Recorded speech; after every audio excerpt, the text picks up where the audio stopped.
Hello दोस्तों, आप सबका इस वीडियो में स्वागत है। देखकर चौंक गए होंगे, क्या है ये? यह है एलसीडी। एलसीडी है। किसका एलसीडी है? आपको टाइटल से पता चल गया होगा। ये रोलैंड का जो कीबोर्ड है, E09, उसका यह एलसीडी डिस्प्ले है। और ये खराब होगा।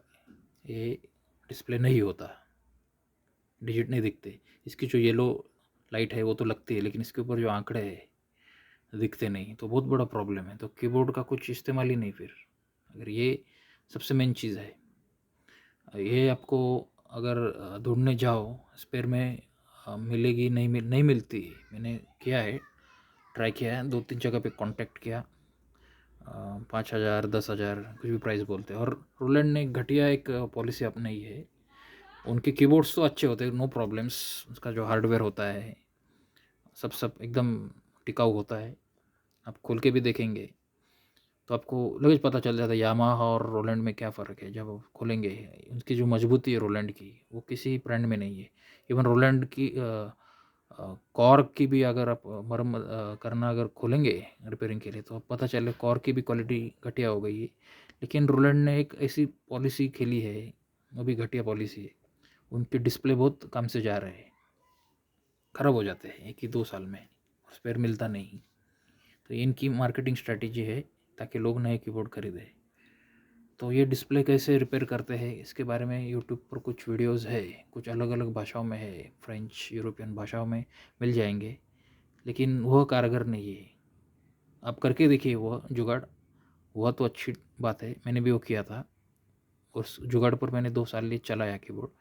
फिर ये प्रॉब्लम आने लग गया और ये अम, हद से बाहर चला गया। अभी इसका जुगाड़ का कुछ फ़ायदा नहीं है। एक तो स्पेयर पार्ट खरीदो ये डिस्प्ले, ओके, या फिर इसको रिपेयर होता है कि नहीं वह देखो, और हम वही देखेंगे ये रिपेयर होता है कि नहीं। तो ये जो कंपोनेंट्स है, ये सब कैपेसिटर्स है, ओके, और कुछ रजिस्टर भी है। तो वो आपको चेक करने पड़ेंगे। ये कौन चेक करके देगा? ये जो मोबाइल रिपेयरिंग करने वाले हैं या फिर लैपटॉप रिपेयरिंग करने वाले, जो चीप लेवल का काम करते हैं, चीप लेवल रिपेयरिंग, वो आपको ये सर्किट चेक करके देंगे। और फॉर्चुनेटली मेरा ये सर्किट अच्छा है, हर कंपोनेंट ठीक से काम कर रहा है। तो ये आपको निकालना पड़ेगा। आपका जो कीबोर्ड है उससे निकालना पड़ेगा। कुछ नहीं, आप खींच के निकाल सकते हैं। जो पट्टा वायर है, थोड़ा सा केयरफुल रहना है, फटनी नहीं चाहिए।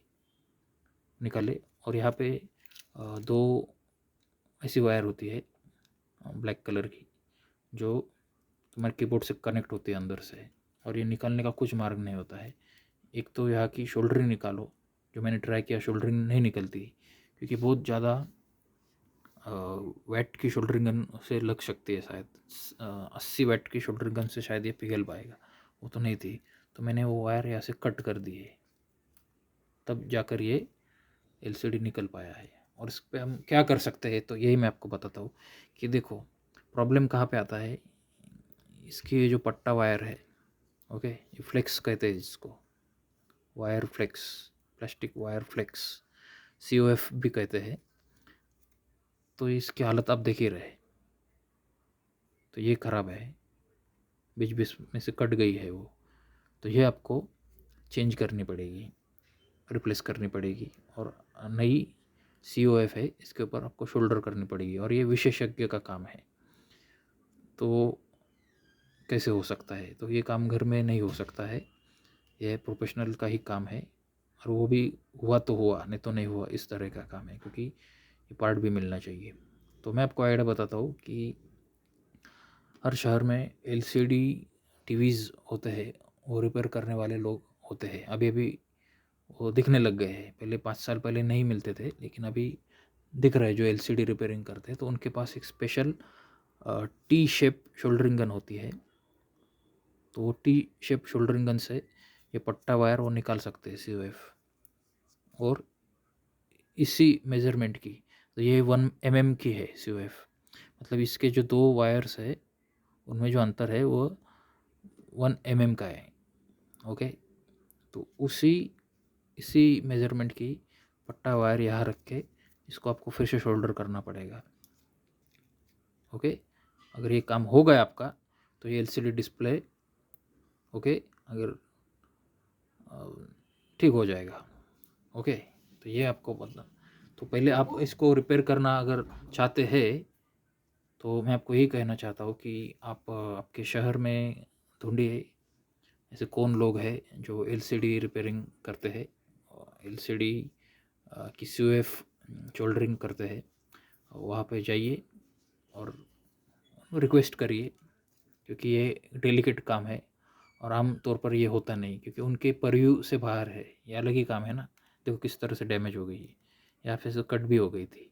मतलब ये वायर जो है ये करती क्या है, पट्टा वायर सिर्फ यहाँ का कनेक्शन जो है, यहाँ के जितने सारे कनेक्शंस है, जितने भी कनेक्शंस है वहाँ का सप्लाई यहाँ पे सप्लाई करती है ये पूरी पट्टा वायर। तो अगर एक एक वायर आप यहाँ से शोल्डर करके, एक एक वायर यहाँ से शोल्डरिंग करके यहाँ पे भी आप जोड़ सकते हैं, लेकिन वो बहुत मगजमारी का काम है, बहुत सर दर्द का काम है, कौन करेगा इतना। तो अच्छी बात तो ये है कि मैंने आपको जो तरकीब बताई है कि जो एलसीडी डिस्प्ले रिपेयरिंग करते हैं वहाँ पर ही आप लेके जाइए इसे, उनको बोलिए कि COF है 0 पॉइंट ये 1 mm अंतर है इसका, और इसी तरह की COF आप ढूंढे इसको शोल्डरिंग करें। ओके, आपका लक अच्छा हुआ तो ये डिस्प्ले आपका अच्छी तरह से ठीक हो जाएगा। ओके, नहीं हुआ तो आपको 5-10 हज़ार रुपये खर्च करके आपको नया लेना पड़ेगा। ये मॉडल E09 मॉडल है रोलैंड का, इसका है। और रोलैंड के हर डिस्प्ले के बारे में आजकल यही हो रहा है, मैंने पहले ही आपको बताया था, यही हो रहा है उनकी स्ट्रैटेजी। लेकिन वो मार्केटिंग स्ट्रैटेजी है, उन्होंने इतना अच्छा हार्डवेयर बनाया, इतना अच्छा हार्डवेयर है उनका, रॉक सॉलिड, जो 100 साल भी उसको कुछ नहीं होगा। ओके, ऐसा है। लेकिन उन्होंने डिस्प्ले इतना भुक्कड़ बनाया कि क्या बोले, अभी ख़राब हो जाता है जल्दी। और ये मेरी मॉडल का नहीं हो रहा है, आप खुद यूट्यूब पर भी सर्च मारे कि तरह तरह के मॉडल हैं रोलैंड्स के, लाखों लाखों रुपए के भी जो मॉडल है। अब ये कीबोर्ड तो इतना महंगा भी नहीं, 30-40 हज़ार का कीबोर्ड है, जब मैंने लिया था तब अराउंड 30 हज़ार का था। ओके, जो लाख लाख 2-2 लाख के भी कीबोर्ड है रोलैंड के, उनके भी सबके ऐसे डिस्प्ले ही ख़राब हो रहे हैं। तो ये वो जानबूझ कर रहे हैं, मैं बिंदास बताता हूँ ये वो जानबूझ कर रहे हैं, ये मार्केटिंग स्ट्रेटेजी है उनकी। तो guys, hope you have like this video, इसको लाइक का बटन दबाइए और कमेंट सेक्शन में रिलेवेंट सवाल पूछिए, रिलेवेंट सवालों के मैं अवश्य जवाब दूंगा। और इस वीडियो को शेयर करिए, और जो नीडी लोग हैं, सचमुच ये प्रॉब्लम में फंसे हैं, ओके, उन तक ये वीडियो पहुंचाइए। ओके, अगले वीडियो में हम अवश्य मिलेंगे। ओके, तब तक जय हिंद, वंदे मातरम, जय भारत।